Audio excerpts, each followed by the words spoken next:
From the Toronto studios, this is the Muslim News on Muslim Network TV. Assalamu alaikum, I'm Zahra Syed. Our top story tonight. While Palestinians are celebrating the return of released prisoners as part of the agreement between Israel and Hamas, the Israeli army arrested 20 Palestinians in the occupied West Bank on Sunday. The total number of Palestinian prisoners has now risen to 3,200 since October 7th. More than 4,000 prisoners were already in Israeli jails by the end of September 2023, bringing the total number of prisoners to over 7,000. According to the Palestinian Prisoners Club, the Israeli army is storming villages and towns throughout the West Bank on a daily basis. These confrontations have escalated as a result of the Israeli army's devastating offensive on Gaza since October 7th. Authorities have apprehended the suspect behind the shooting of 3 Palestinian college students in Burlington, Vermont, on Saturday. Federal agents from the Bureau of Alcohol, Tobacco, Firearms, and Explosives, or ATF, have identified the accused as Jason Eaton. He was arrested after the ATF executed a search warrant at Eaton's apartment, which is located near the scene of the shooting. The victims identified as Hisham Awartani, Tehseen Ahmed, and Kinan Abdelhamid. They are undergraduate students at Brown, Haverford, and Trinity Colleges, respectively. The 3 had gathered in Burlington for Thanksgiving break when they were shot. According to the police department, 2 of the 3 students were wearing keffiyehs, or traditional Palestinian scarves, at the time of the shooting. The victims were all injured. 2 were shot in the torso and 1 in the lower extremities. The incident underscores growing concerns about rising Islamophobic attacks on Muslim Americans. Since the start of Israel's latest war on Gaza last month, 2 Muslims in the United States have been killed and at least 7 others injured in hate-related incidents. A former U.S. national security officer facing hate crime charges has been granted release pending trial. Stuart Seldowitz maintains his innocence and has pleaded not guilty to all charges brought against him. The incident leading to his arrest involved alleged harassment and a hate crime. This was against an Egyptian-American food cart vendor in New York. In video evidence, Seldowitz appears to be making threats against the vendor. That includes mention of involving an Egyptian intelligence agency in the dispute. New York law includes protections against threats to one's employment. It also has a provision preventing repeated contact at a person's place of business, if they have requested otherwise. Here is a special report by Muslim Network TV about the case. But you're a terrorist. You support terrorism. Listen. We killed 4,000 Palestinian kids. You know what? It wasn't enough. What's my name? Yeah. Mohammed. Did you rape your daughter? This is an incident of anti-Muslim assault, a hate crime that took place in New York City. A street vendor of Egyptian heritage who runs a halal food cart was subjected to Islamophobic slurs and harassment for 2 weeks by this man, identified as Stuart Seldowitz. But you're a terrorist. You support terrorism. Yeah. In Egypt will get your parents. Go. Does your father like his fingernails? They'll take them out one by one. He labels the Muslim food vendor a terrorist, issuing threats to harm his parents by exploiting intelligence agencies in Egypt. He continued abusing him, accusing him of being a Hamas supporter. We're going to put big signs here that say this guy believes in Hamas. If we killed 4,000 Palestinian kids, you know what? It wasn't enough. He takes his bigotry further by referencing the ongoing genocide in Gaza, callously claiming that the murder of thousands of Palestinian children was insufficient. But the vitriol doesn't end there. He proceeds to make derogatory remarks against the revered Prophet Muhammad, upon whom be peace. What's my name? Yeah. Mohammed. Did you rape your daughter? Like Muhammad was a rapist. It says in the Hadith, in your holy book. It's a tactic often employed by Islamophobes to incite reactions from Muslims, subsequently painting the entire community as violent when provoked. But who is Stuart Seldowitz? Seldowitz served as the acting director for the National Security Council under the former President Barack Obama administration. He also worked as a senior political officer in the State Department's Office of Israel and Palestinian Affairs. He is a 3-time recipient of the State Department's Superior Honor Award. But now, after his racist and Islamophobic rants. He has been arrested by the NYPD on one count of aggravated harassment in the second degree, harassment, hate crime, stalking to cause fear, and stalking at a place of employment. Will his arrest bring an end to the anti-Muslim hatred in American society? How to counter this hatred? Allah has shown a path in the Holy Quran. ولا تستوي الحسنة ولا السيئة ادفع بالتي هي أحسن فإذا الذي بينك وبينه عداوة كأنه ولي حميم. After the actions of Selowitz went viral, New Yorkers rallied to support the vendor, lining up to buy chicken and rice at his food cart. A Jewish customer even brought a cake to celebrate the birthday of one of the halal cart workers. People from all walks of life came together to show support to the food cart staff and took a stand against anti-Muslim hatred. In the face of bigotry, unity prevails. The arrest of one individual cannot erase a pervasive issue, but collective action and solidarity serve as powerful weapons against hate.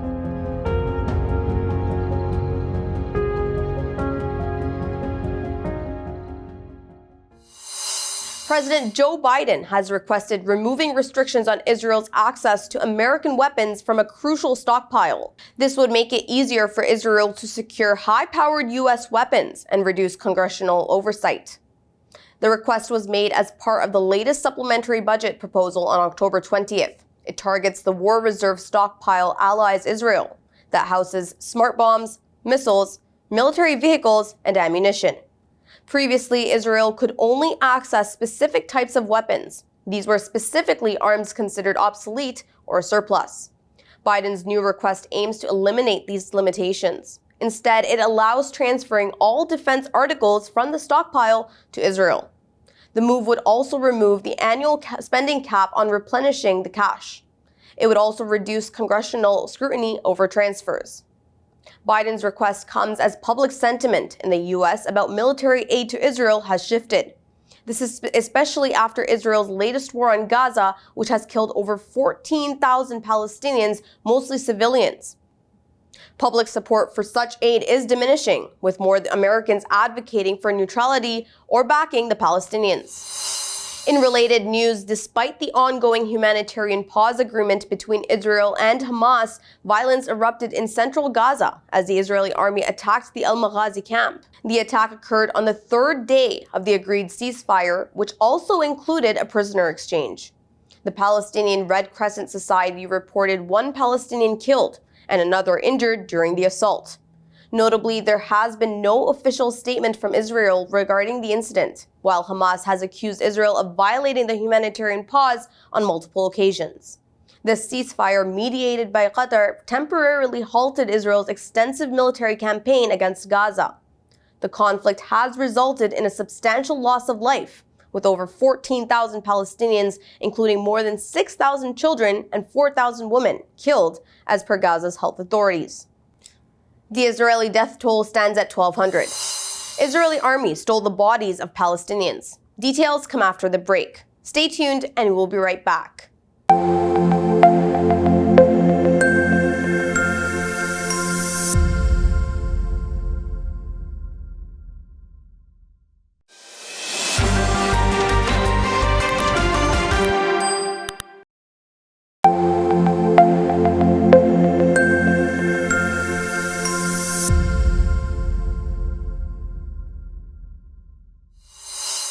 Welcome back. Doctors and injured people at Gaza's Al-Shifa hospital are saying that the Israeli army, during its siege of the medical complex, assaulted medical staff, arrested patients, and stole corpses. Mu'taz Harara, a physician at Al-Shifa, told Anadolu news agency that before withdrawing from the hospital, the Israeli army blew up electricity generators. Mustafa Sukeik, another doctor at the hospital, says the army asked him to move the patients from the respirology unit to another location in the facility. The Israeli army withdrew from the Al-Shifa hospital in Gaza City on Friday after it had occupied the hospital for 10 days. During the past few days, the army conducted extensive excavation searches and sweeps inside the medical facility. This resulted in the death of several displaced people and wounded inside, according to Gaza's health ministry. Tens of thousands of people on Sunday participated in a march against anti-Semitism in London. Prior to the march, the Metropolitan Police issued a cautionary statement. They emphasized that any offenses, whether from within the protest or from external groups attempting to challenge or disrupt the march, would be dealt with appropriately. The UK Jewish group Nahmod boycotted the rally. In a statement, Nahmod described this march as pitting Jewish safety against Palestinian freedom. It said these countermarches will not make Jews safer and will make fighting anti-Semitism harder. The march against anti-Semitism on Sunday followed a previous gathering in which tens of thousands of people assembled to demand a permanent ceasefire in Gaza. During the Saturday demonstration, some pro-Palestinian activists accused Israel of genocide, while others chanted slogans like "From the river to the sea." Former UK Prime Minister Boris Johnson joined the march. As the Prime Minister, he failed to deliver on his promise of a report on Islamophobia. An Israeli-linked tanker was seized by unidentified attackers off the coast of Yemen on Sunday. The attackers seized the tanker named Central Park, which was operated by the Zodiac Maritime Company in the Gulf of Aden. A U.S. Defense Department official who preferred to remain anonymous for security reasons confirmed that the ship had been seized. A statement by Zodiac Maritime called the attack a suspected piracy incident. The company said that there were 22 multinational crew members on board, and the tanker was carrying a cargo of phosphoric acid. No one has claimed responsibility for the attack yet. A 15-year-old schoolgirl was attacked at a school in Germany because she was wearing a necklace with the word Allah on it. The incident was the latest in a series of Islamophobic attacks since the escalation of Israel's war on Gaza and occupied Palestine last month. German police say the attack took place at a high school in Berlin's Wilhelmsted district on Friday afternoon and is currently under investigation. At least 5 classmates attacked the student in the school restroom, ripped her necklace off her neck, and physically assaulted her. A teacher provided first aid to the victim, who was then taken to the hospital, the statement said. A police spokesman told public broadcaster RBB that they are investigating whether the attack was a religiously motivated crime. Muslim communities in Germany have reported an increase in anti-Muslim hate crimes in recent weeks. They say this has been triggered by the propaganda of far-right politicians and one-sided media coverage of the Gaza conflict. With over 84 million inhabitants, Germany has the second largest Muslim population in Western Europe after France.